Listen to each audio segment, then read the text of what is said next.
기자 수첩 빨리 넘어가야겠네요. 예. 뭐 가지고 오셨어요? 최근 아동학대 사건이 계속되면서 가장 아프게 다가오는 이름이 있는데 계모라는 이름이 그거죠.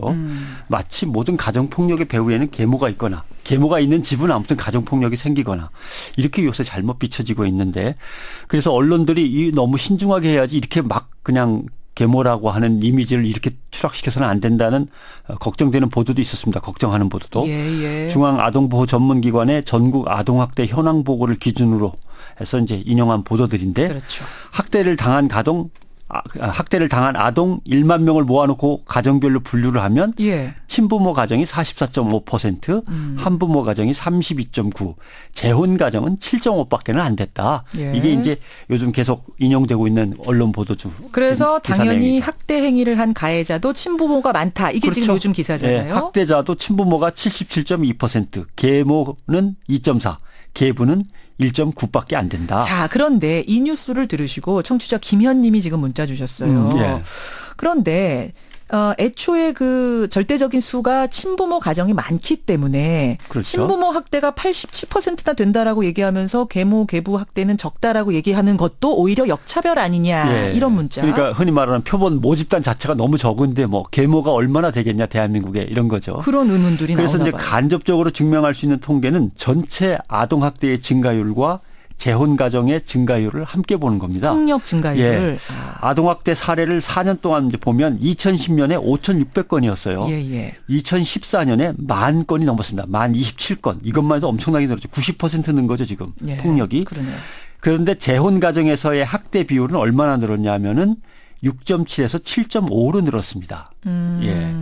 그러니까 90% 폭력 사건이 늘어날 때 재혼 가정에서 그게 늘어난 거는 6.7에서 7.5니까요. 그래요. 그다음에 계모 학대는 1.9에서 2.4로 늘었고 계부 학대는 1.3에서 1.9로 늘었습니다. 그러니까 0.6 내지 0.8%포인트 증가하는 거에서 다 끝났어요. 그러니까 모집단의 그 단위가 다르다 치더라도 그걸 그렇죠. 감안하더라도 재혼 가정, 계모 계부에 의한 아동 학대는 친부모에 의한 아동 학대보다 비교가 안 될 만큼 적다는 건 그렇죠. 사실이네요. 전국 아동학대 현황 보고가 여기까지 통계를 잡아줬으면 좋은데 그 전에 끝났기 때문에 언론들도 막연하게 그러네요. 이걸로 봐서는 했는데 아까 다른 분이 청취자분이 청취자처럼. 지적한 것처럼 모집단이 틀린데라는 의문이 이제 생기는 거죠. 그러네요. 예. 그러네요.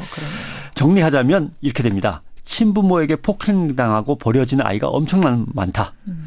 재혼 가정 수가 적다는 점을 고려해도 계부, 계모에게 학대받는 아동보다는 친부모에 의해서 학대가 훨씬 많다. 예. 세 번째, 남성이 가정에서 여성보다 훨씬 더 폭력적이다. 이건 뭐 숫자로 나옵니다. 그래요. 한부모 가정 폭력을 보면 아버지가 데리고 이제 사는 가정이 18.8, 예. 어머니가 데리고 사는 가정은 14. 친부모 가정 폭력을 봐도 친부가 45%, 친모가 32%. 아무래도 남자가 더 아이들을 그러네요. 학대한다. 소득 수준이 낮을수록 학대 가해 비율이 높아졌다. 그러므로 빈곤 가정의 생활 수준을 어떻게든 높여주고 복지 문제를 신경 써야지 아동학대가 줄어드는 건데 가난한 채로 놔두고 부모가 때리지 말라고만 계속 얘기해도 쉽지 않다. 이것도 통계적으로 다 나오는 얘기죠. 예. 그다음에 아이를 어떻게 훈육하고 어떻게 심리적으로 유도해 나갈지 부모들이 전혀 교육받은 적도 없고 알지를 못한다. 간단하게만 교육을 받아도 훨씬 더 잘 풀릴 텐데 이런 문제도 이제 해결을 해야죠. 그러네요. 그러니까 계모가 아이들을 더 학대할 거라는 막연한 고정관념, 편견, 그러니까 콩쥐 팥쥐 얘기라든지 뭐 그렇죠. 이런 것 때문에 사실 우리가 그런 편견이 생긴 건데 네. 우리 사회가 만든 어떻게 보면 허상이고 그야말로 없애야 되는 편견이다 이런 거고요.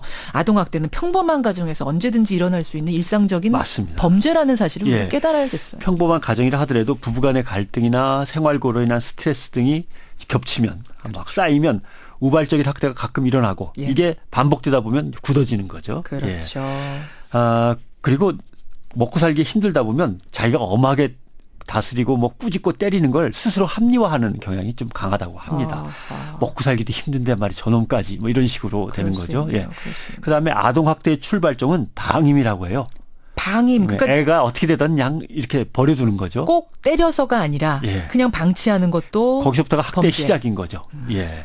그리고 방임 자체도 우리 형법상으로는 아동에 대한 학대로 규정하고 있습니다. 그래요. 예. 그래요. 그러니까 정부, 지역사회, 교육계가 함께 그 아이와 그 부모와 그 가정을 책임지고 나가지 않는 한 아동학대는 풀리지 않는다. 예.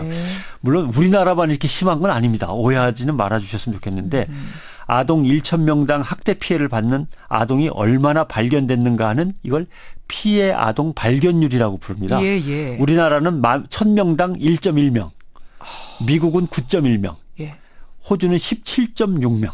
아니 잠깐만요. 그러니까 1,000명의 아이들이 아동학대를 당하고 있다 칠 때 예. 우리나라는 고작 발견할 수 있는 게 한 명이에요. 1,000명 중에 한 명, 1.1명. 우리는 그러니까 발견을 제대로 못하고 있다는 거죠. 아, 참, 뒤집어 얘기하면 선진국이 이렇게 높다는 얘기는 이웃집이 신고를 잘하거나 그러네요. 교사가 늘 아이를 면밀하게 관찰하다가 그렇죠. 문제가 생긴 것 같으면 바로 신고를 한다거나 이런 것들이 잘 돼 있는 아, 거예요. 너무 부끄럽네요. 우리는 아동학대 감시 인프라 자체가 없는 거예요. 그러네요. 예, 맞습니다. 예, 그런 생각이 들고 그 얘기 하나 지금 질문 어떤 분이 주셨는데 계모의 계자가 이게 무슨 계자입니까? 아, 예. 이런 질문. 이을 계자입니다. 있는다. 친어머니를 이어서 돌봐준다는 뜻이니까 정말 따뜻한 의미인데 그러네요. 예. 동화나 드라마 이런 데서 너무 막장 계모를 갖다 등장시키니까 이런 문제가 생겼고 또 하나 언론에서 사건에 이름을 붙일 때 000 계모 사건, 울산 계모 사건, 7곡 계모. 예, 그렇죠. 영국 같으면 유명한 사건들이 많았습니다. 다니엘 페우카, 독일의 카롤리나, 네. 미국의 릴리 포노 사건. 이거는 학대를 당한 아이들 이름입니다. 아 그냥 피해자 이름으로. 예, 그런데 거기다 계모 사건 이라니까 계모자만 들어가면 사람들이 깜짝깜짝 놀래게 근데 돼요. 이게 좀 그런 건 있는 게 뭐냐면 분명히 친엄마도 있거든요. 친모가 그것과 구별해서 또 짧게 쓰다 보니까 네. 계모를 어쩔 수 없이 쓰는 경우도 있다는 거. 그러나 계모라고 이름 지어진 재혼 가정의 어머니들이 겪는 그 이런 사건이 있을 때마다 그 예. 가슴 졸이며 죄인이 된 듯한 이런 느낌을 반드시 하려면 고려해야겠네요. 계모가 아니라 그냥 어머니인 거죠, 이제는. 예. 예, 그렇게 우리가 봐주셔야 되겠습니다. 생각해볼 지점을 던져주셨습니다. 변상욱 대기자 수고하셨습니다. 고맙습니다.